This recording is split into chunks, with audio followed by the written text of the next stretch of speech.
Amén. Marcos capítulo 1, versículo 1. Mira lo que dice la Biblia. Comienzo del Evangelio de Jesucristo, el Hijo de Dios. Sucedió como está escrito en el profeta Isaías. Yo estoy por enviar a mi mensajero delante de ti, el cual preparará tu camino. Voz de uno que grita en el desierto, preparen el camino del Señor, háganle sendas derechas. Así se presentó Juan, bautizando en el desierto y predicando el bautismo de arrepentimiento para perdón de pecados. Toda la gente de la región de Judea y de la ciudad de Jerusalén acudía a él.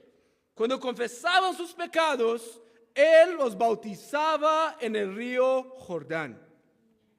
La ropa de Juan estaba hecha de pelo de camello.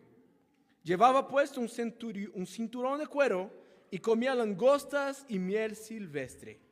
Predicaba de esta manera: después de mí viene uno más poderoso que yo.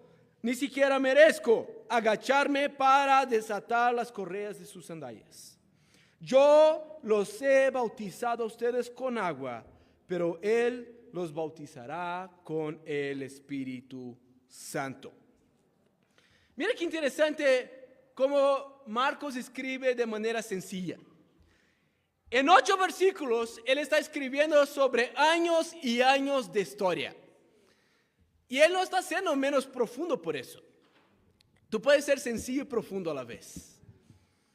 Lo que él dice es sobre la historia de Juan el Bautista, que en el desierto de la Judea se levantó a hablar sobre un hombre que aún no empezaba su ministerio. Piensa eso. Si tú estuvieras en el tiempo de Juan el Bautista, ¿qué tan creíble sonaba Juan para ti? Alguien que se acercara a ti con la ropa de pelo de camello. Cuando él se alejaba un poquito para su lunch, tú lo veías y estaba comiendo langostas y miel silvestre. Y la Biblia dice que tenía un cinturón de cuero que en el calor de la Judea posiblemente no era algo muy cómodo, porque el cuero esquenta con el sol, ¿no? Están en el desierto. Entonces, sonaba raro y estabas hablando sobre alguien que aún no tenía nombre. Él no daba nombre a esa persona. Él hablaba sobre alguien que vendría, que era mencionado en las profecías. Pero pregúntate a ti mismo, ¿qué tan creíble sería para ti escuchar el mensaje de Juan el Bautista? Pero desde el principio, Juan solo tenía un enfoque. Era predicar el mensaje. Y no solo predicar el mensaje, pero predicar el único mensaje. Y yo creo que la primera definición que tenemos que tener para 2026 es sobre el mensaje. ¿Cuál es el mensaje del cristianismo? Si tú lo defines mal, seguramente 2026 no va a ser un buen año para ti. Primer punto, define el mensaje. Define el mensaje. ¿En cuál cristianismo estás creyendo esa mañana? ¿Viniste creyendo en el evangelio de aceptar a Jesús en su corazón? ¿Viniste creyendo en el evangelio donde tú te esfuerzas y puedes ganar tu salvación? ¿Viniste creyendo en algún evangelio donde tú puedes hacer algo que Dios no puede hacer por ti? Si viniste creyendo, seguramente es tiempo de cambiar tu definición. Porque Juan el Bautista tenía un mensaje y ese mensaje era sobre Jesús. Y en esa iglesia creemos en un mensaje que es sobre Jesús. 150% sobre Jesús. Y sabes, no tienes que hablar la palabra Jesús para decir que el mensaje es de Jesús. Una vez escuché, tristemente, alguien vino a la iglesia, estaba visitando la iglesia, y dijo, sabes, yo voy y nunca más regreso a esa iglesia. Porque predicaron todo el Antiguo Testamento y hablaban del Antiguo Testamento y nunca hablaron de Jesús. Pero yo le pregunté, ¿en serio tú crees que no hablamos de Jesús? Jesús está desde Génesis 1 a Apocalipsis 22. Cuando tú predicas el Antiguo Testamento, estás predicando a Jesús. Y no tienes que hablar Jesús, Jesús, Jesús. Tienes que hablar lo que Jesús enseñó y entonces estás predicando a Jesús, amén. Y en esa iglesia creemos en Jesús. Nosotros queremos seguir a Jesús. Y es todo sobre Jesús. Por eso el mensaje es tan importante, porque si tú no defines bien el mensaje, entonces difícilmente vas a tener un buen año. El amor, no vas a tener el año del amor en acción. El mensaje de la Biblia es Cristo, desde la primera escritura hasta la última escritura.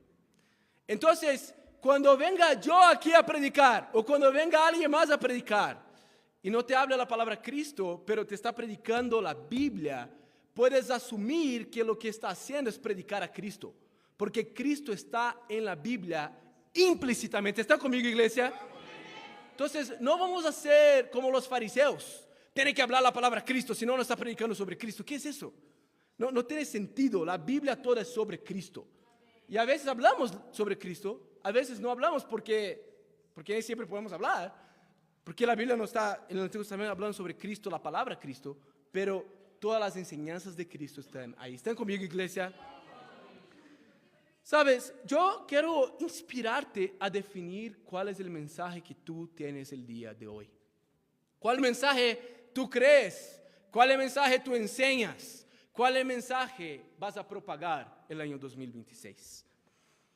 El mensaje que queremos propagar en la iglesia, el mensaje que queremos creer en la iglesia, es un mensaje de Cristo siendo el centro de nuestras vidas. Y ese es el por qué hacemos lo que hacemos. ¿Por qué tú decides comprometerte? Porque Cristo merece tu compromiso. ¿Están conmigo? Yo no merezco, tu charla bíblica no merece, tu líder de región no merece, pero Cristo que murió por tus pecados, Él merece tu compromiso, amén. Él merece tu respeto, Él merece tu reverencia, Él merece que nosotros vivamos un cristianismo verdadero, amén. ¿Cuál es el mensaje? Cristo en el centro. Y si Cristo está en el centro, si Cristo es el porqué, si Cristo es el propio mensaje y tu relación con Él es lo que te motiva, vas a tener un increíble 2026. Otra cosa sobre el mensaje. Bueno, el mensaje es Cristo, ¿verdad? Pero ¿cómo tienes acceso a Cristo? ¿Cómo tienes acceso a la salvación que está en Cristo? La Biblia enseña, Hechos 2:38 y muchas otras escrituras. La iglesia empezó con 3,000 personas, creyendo en Jesús, arrepintiendo de sus pecados y siendo bautizados para perdón de pecados. 2026 no es un año para quedar confundidos con doctrina, hermanos. 2026 es un año para estar firmes en la doctrina de Cristo. Creer no te salva. Bueno, creer te salva técnicamente. Arrepentirse no te salva tampoco. Bautismo tampoco te salva. Ninguna de estas cosas te salva. Cristo te salva. Creer te lleva a Cristo. Arrepentirse te lleva a Cristo. Bautizarte te lleva a Cristo. Pero Cristo es quien te salva. Amén. Define el mensaje. Si tienes alguna duda del mensaje, yo quiero desafiarte, retarte, no salir de ese salón antes de salir, antes de estar seguro de cuál mensaje yo creo, cuál mensaje yo estoy seguro, cuál mensaje es mi convicción, porque eso va a definir mucho de cómo va a ser tu año. Amén. Define el mensaje. Vamos a seguir leyendo. ¿Están conmigo, iglesia? Mira versículo 9. En esos días llegó Jesús. Mira cómo Marcos es un poquito, no quiero decir chistoso, pero esos días, ¿no? No eran días exactamente. ¿Me explicó? Había pasado tiempo hasta que Jesús llegara. Versículo 9. En esos días llegó Jesús desde Nazaret, de Galilea. Alguien me anticipó. Y fue bautizado por Juan en el Jordán. Enseguida, al subir del agua, Jesús vio que el cielo se abría y que el Espíritu bajaba sobre él como una paloma. También se oyó una voz del cielo que decía: tú eres mi Hijo amado, estoy muy complacido contigo. Enseguida el Espíritu lo impulsó a ir al desierto y allí fue tentado por Satanás durante 40 días. Estaba entre las fieras y los ángeles le servían. La Biblia dice que cuando Jesús llegó, la primera cosa que él hizo fue ir hasta Juan el Bautista, cuando empezó su ministerio. Y mira qué interesante cómo Jesús le encantaba, aunque no necesitaba, le encantaba el orden de someterse a lo que Juan el Bautista estaba haciendo. ¿Por qué? Porque Juan era un hombre de Dios. Juan era piadoso, amaba a Dios. Juan estaba predicando el mensaje, estaba predicando sobre él, estaba utilizando escrituras. Y en el versículo 10 dice que en el momento de su bautismo, no sé si tú te acuerdas del momento de tu bautismo. Yo me acuerdo perfectamente. Yo estaba bautizándome a las 8:30 de la mañana en un agua fría en la Universidad de São Paulo, allá en Brasil. Un agua nada limpia, bien sucia. Pero fue muy bueno, porque para ayudarme a entender que no tenía nada que ver con el agua. Fue muy bueno, fue muy bueno. Como yo venía de un pasado que creía que un buen de tonterías, bueno, todo bien. Entonces, me ayudó mucho, amén. Y fue increíble. Pero Jesús en ese día, la Biblia no habla mucho de cómo estaba la temperatura, no habla mucho de cómo estaban las personas, no habla si era en público o en privado, solo habla una cosa, habla que en ese momento de su bautismo bajó el Espíritu Santo como paloma y el propio Dios le dijo, eres mi hijo amado. ¿Sabes? Para 2026, que tenemos un Dios tan poderoso para darle a Jesús, antes de cualquier cosa que había hecho, su identidad muy bien afirmada, nosotros tenemos que definir nuestra identidad. Por eso el segundo punto es, define la identidad. Define la identidad que tú quieres tener en 2026. La identidad de un verdadero cristiano es ser un hijo amado del Padre. Y tienes que fijarte en eso. Jesús no había hecho nada de relevante en su ministerio. Jesús no había tenido éxito en el ministerio. Jesús no había sido exitoso todavía. De hecho, no había hecho nada hasta aquí. Pero ¿qué el Padre le dice? Tú eres mi hijo amado. Porque tu identidad tiene cero que ver con lo que haces. Tu identidad tiene que ver con lo que Dios hizo por ti. Y entonces vas a prepararte para vivir un 2026 que no depende de tu performance. Porque ese es otro mensaje falso. Un cristianismo que depende de tu performance no es cristianismo. Eso es tu empresa, ¿entiendes? Eso es la empresa en que tú trabajas, eso es el negocio que tienes, ahí depende. Con Cristo no depende, depende de tu rendición, que es otro punto, vamos a hablar después. Pero define la identidad. Quiero inspirarte a definir bien cuál es la identidad que tú quieres tener de aquí en adelante. ¿Por qué eso es tan importante? Porque por los diferentes traumas que hemos tenido en nuestras vidas, tenemos una dificultad muy grande en tener una identidad clara. ¿Verdad?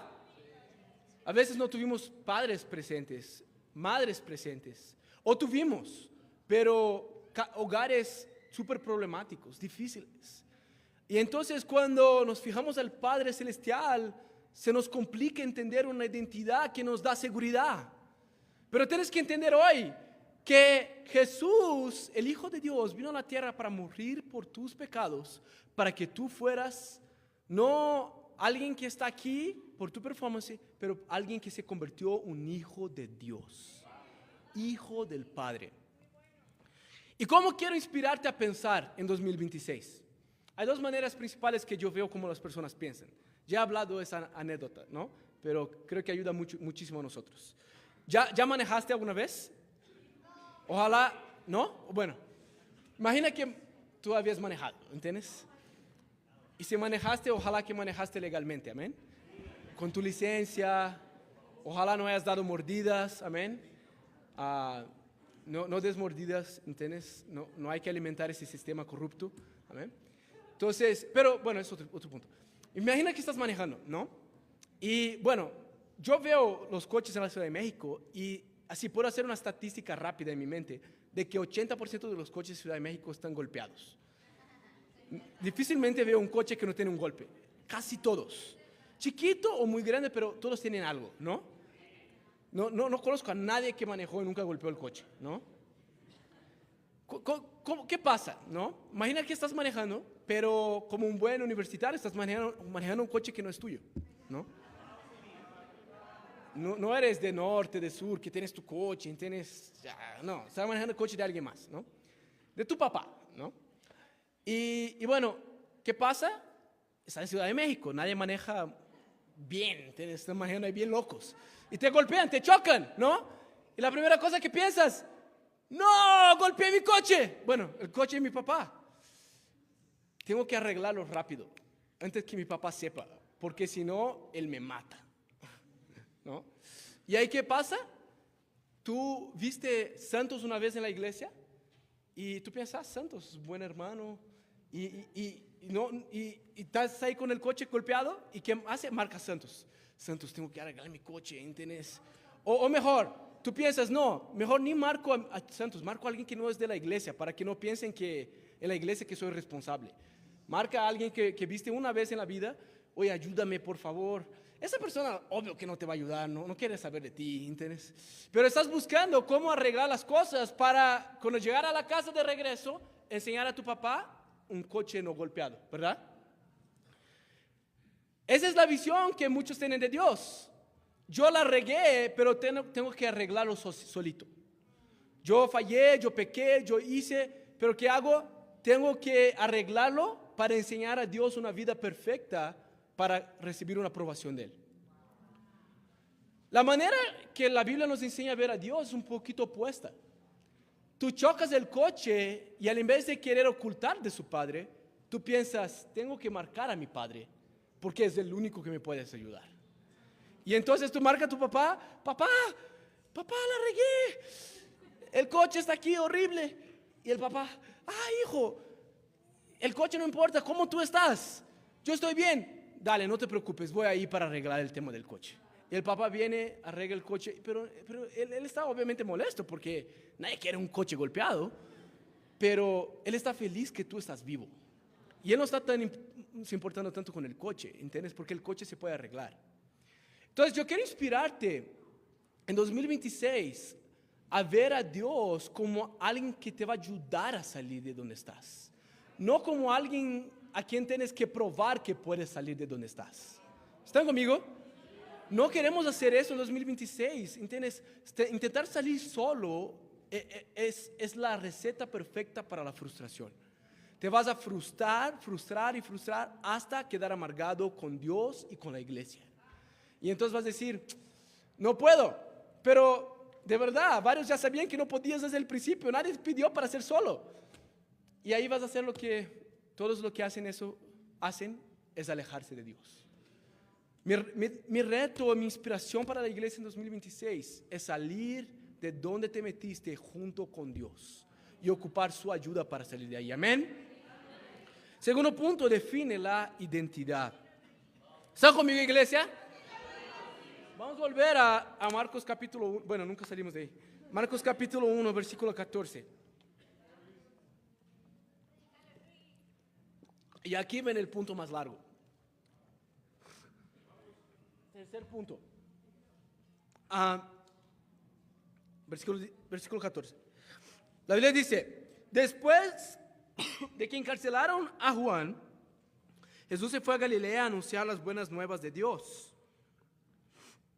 Se ha cumplido el tiempo, decía, el reino de Dios está cerca. Arrepiéntanse y crean las buenas nuevas. Versículo 16, pasando por la orilla del mar de Galilea, Jesús vio a Simón y a su hermano Andrés que echaban la red al lago, pues eran pescadores. Vengan, síganme, les dijo Jesús, y yo los haré pescadores de hombres. Al momento dejaron las redes y lo siguieron. Un poco más adelante vio a Jacobo y a su hermano Juan, hijos de Zebedeo, que estaban en su barca remendando las redes. Enseguida los llamó y ellos, dejando a su padre Zebedeo en la barca con los jornaleros, se fueron con Jesús. De aquí sale nuestro tercer y último punto. La tercera cosa importante para definir en 2026 es qué es ser un discípulo de Jesús. Tercer punto, define el ser discípulo. ¿Sabes? Yo creo que en 2026 Dios quiere llamarnos a aguas más profundas. Cuando todos leen esa escritura, entienden algo que es correcto, pero yo creo que es superficial. Lo que la mayoría entiende es que Jesús está llamando a ellos a ser pescadores de hombres. ¿Eso es verdad? Es verdad, es verdad. Pero esa es la manera más superficial que puedes ver, yo creo.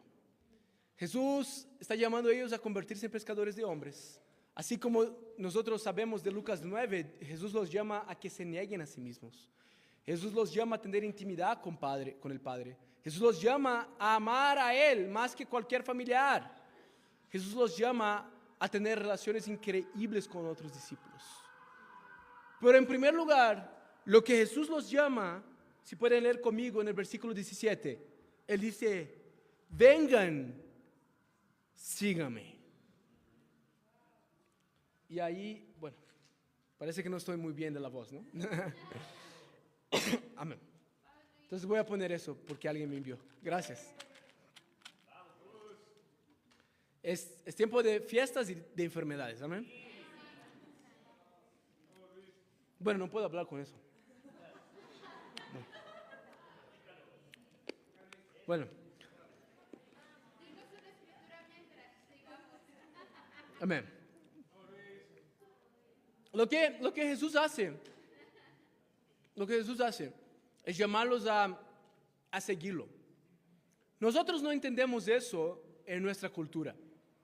Si tú llamas hoy, encuentras aquí a alguien y lo llamas a seguirte, te va a seguir hasta cierto lugar, después se va a su casa. ¿Quieres que siga? Adelante, ¿entiendes? Pero llega el metro de Etiopía, yo me voy a casa, ¿entiendes? No quiero ser raro, ¿entiendes? Y hasta sería raro, ¿no?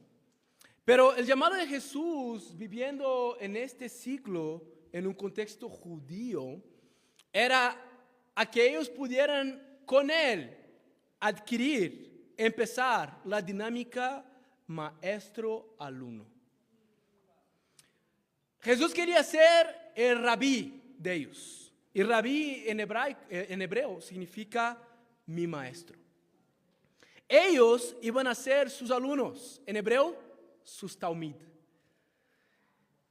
Los discípulos, los alumnos, era no solamente aprender información, sino llegar a ser como su rabino. Esa relación que Jesús estaba empezando era una relación muy común en Israel en ese tiempo. Habían varios rabinos y habían varios alumnos. ¿Están conmigo, iglesia? Habían varios. Pero Jesús estaba poniendo como un nuevo maestro. Pero Él no quería ser solamente un profesor.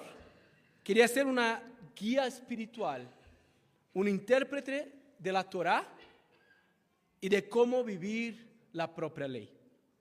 Quiero explicarles un poquito mejor cómo funcionaba el sistema. ¿Está conmigo, iglesia? Creo que nos va a ayudar muchísimo. ¿Cómo funcionaba?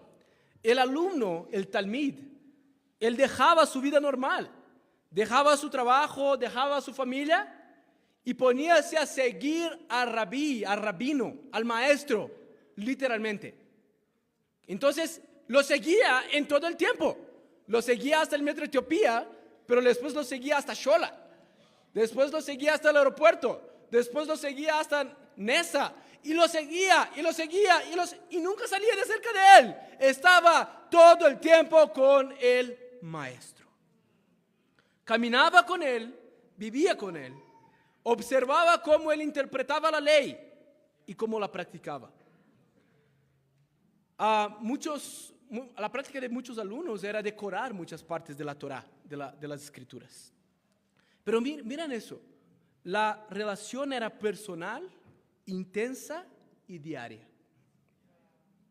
Hay un dicho judío antiguo que quizá te puede ayudar a entender un poquito de lo que significaba esa dinámica de relación. El dicho decía que el polvo de los pies de tu rabino te cubra. O sea, que tú puedas seguir de tan cerca tu rabino, que el polvo que levanta al caminar no vaya a ningún lugar sino a ti mismo. Había 4 niveles de formación.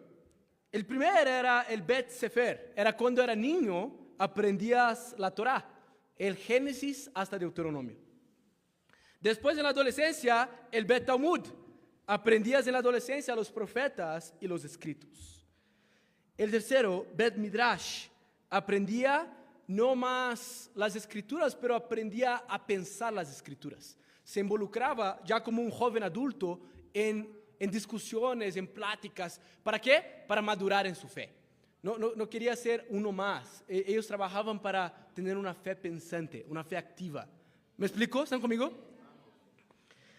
Y entonces, los más destacados eventualmente llegaban al punto de ser un rabino reconocido. Ese sistema en Israel era muy importante porque aseguraba, mira eso, aunque la ley se transmitía en principal manera por vía oral, era tan intensa la relación que ellos creían que la transmisión era perfecta. Aunque la mayoría de los costumbres solo se transferían por manera oral, la relación de cada rabino con el alumno era tan profunda que ellos creían que la transmisión era perfecta. No se separaba, como para muchos de nosotros es difícil no separar, pero no separaban enseñanza de vida. Entonces creer, vivir y enseñar eran una sola cosa para el alumno judío.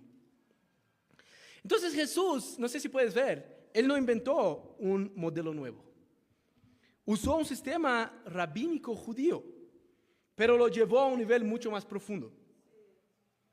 Entonces Jesús aparece como rabino, pero diferente de todos los otros rabinos que se ocupaban de la autoridad de otros rabinos, Jesús, la Biblia dice, hablaba con su propia autoridad. Y la mayoría de las cosas que hablaba no venían de otros rabinos, sino fueron de su propio corazón, o sea, del corazón de Dios. Sabes, yo creo que para 2026 tenemos que definir el ser discípulo. Y tienes que salir de esa superficie donde ser un discípulo es cumplir 5 características.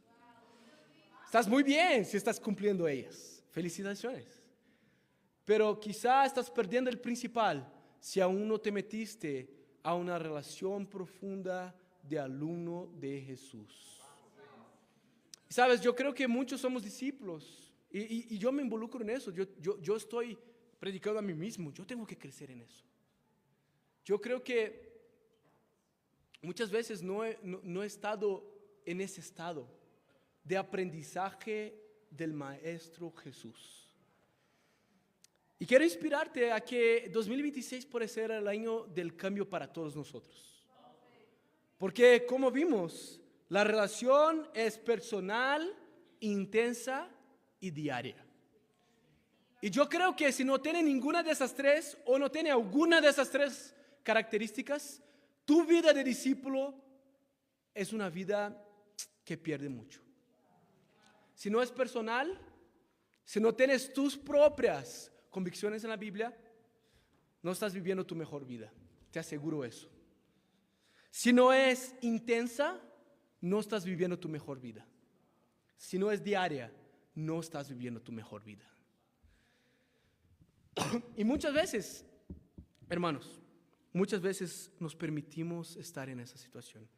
Quería leer una escritura, una que no está en Marcos, allá en Jeremías 18. Vamos allá.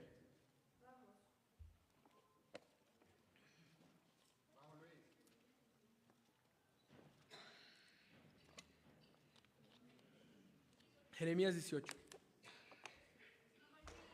¿Llegaron allá?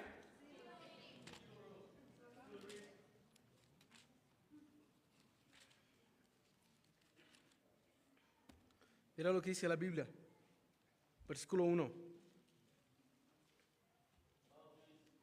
La Biblia dice, esta es la palabra del Señor que vino a Jeremías.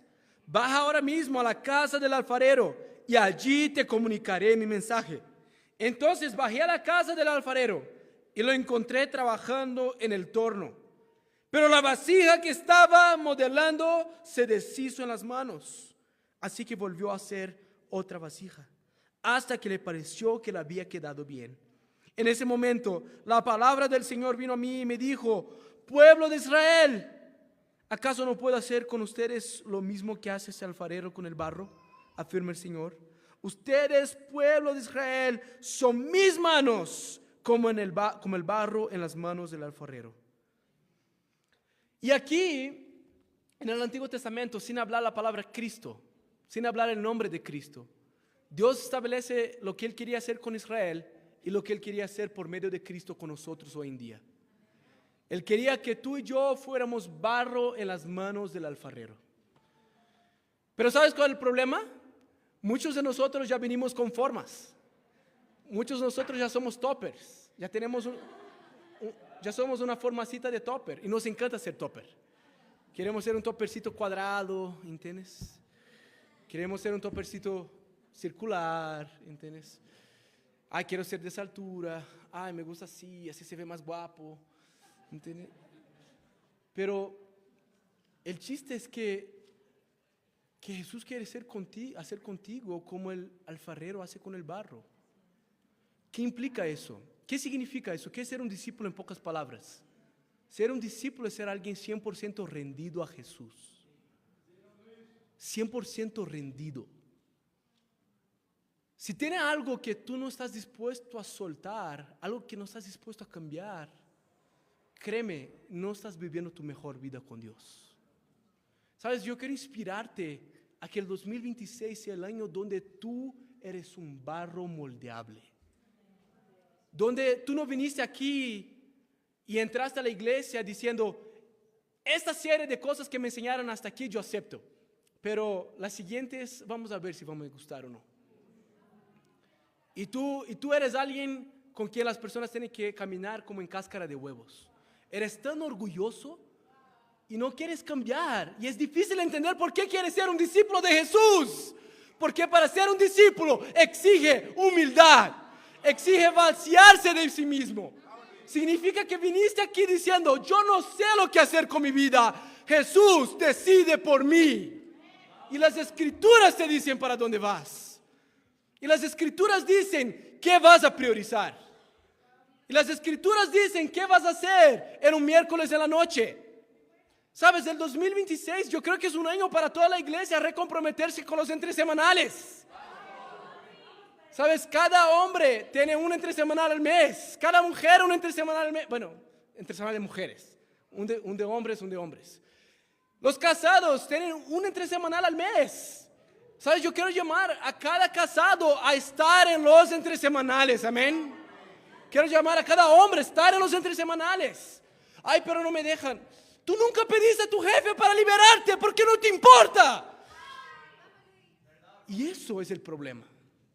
El problema no es que no vas, el problema es que no te importa. Hay personas que no van, pero imploraron a sus jefes: déjame salir. Yo quiero, y sus jefes saben de cómo su fe es genuina, fuerte y convicta. Pero tú eres una víctima de las situaciones. Tú estás hasta feliz que tiene algo para excusarse. Ese no es un corazón de un discípulo.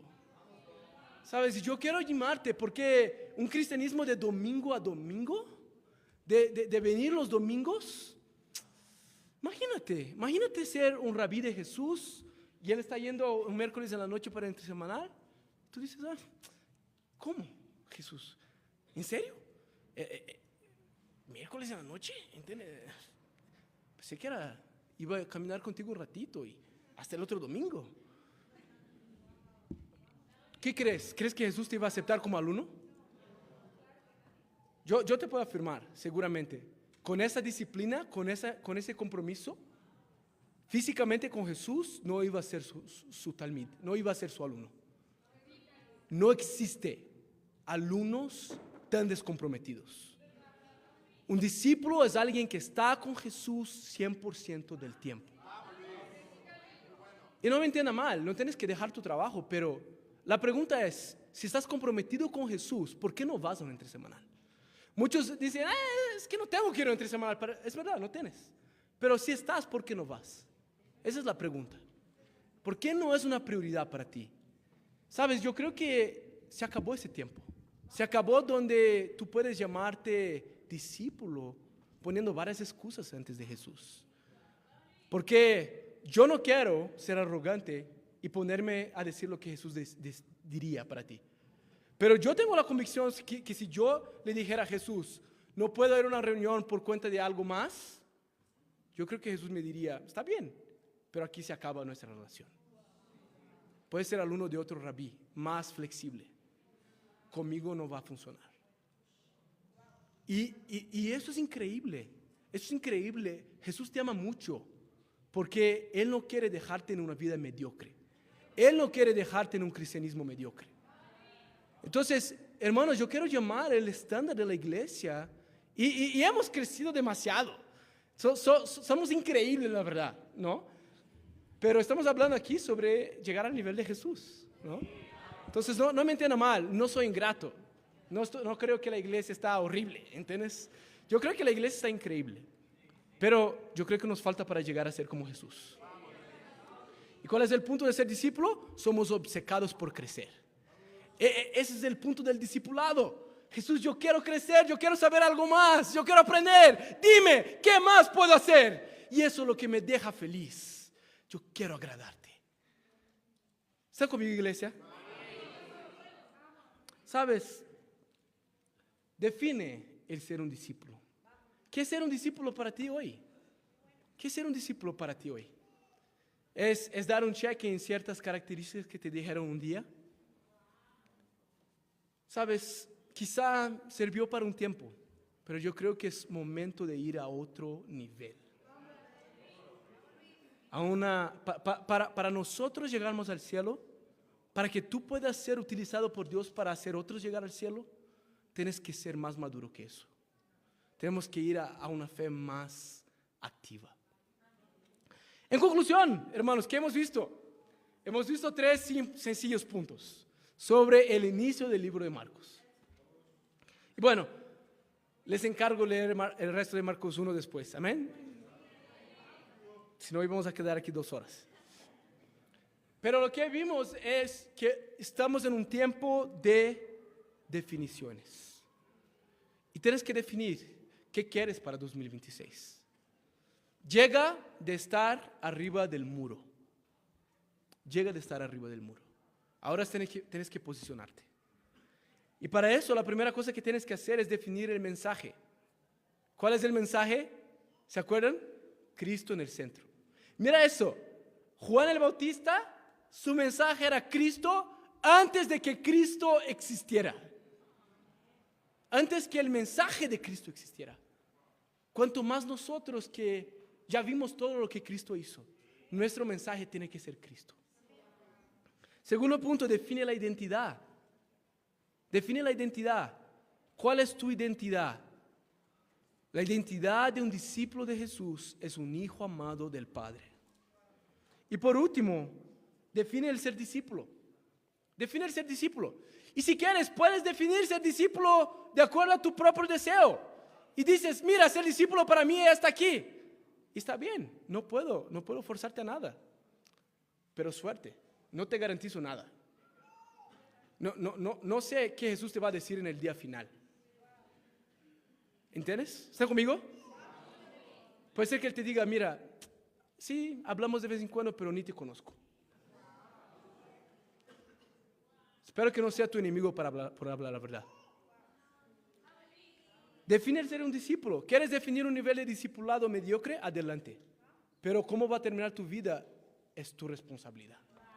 Mi responsabilidad es asegurarte de que las escrituras sean predicadas y que quien las siga llegue al cielo. Amén.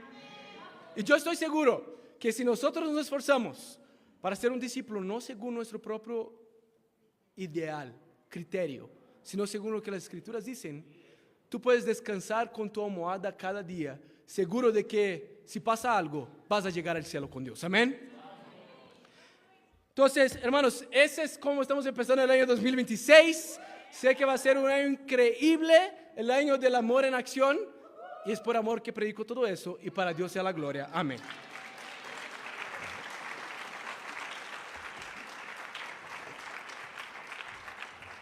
Amén. Vamos a tener un receso de 5 minutos y regresamos con más canciones.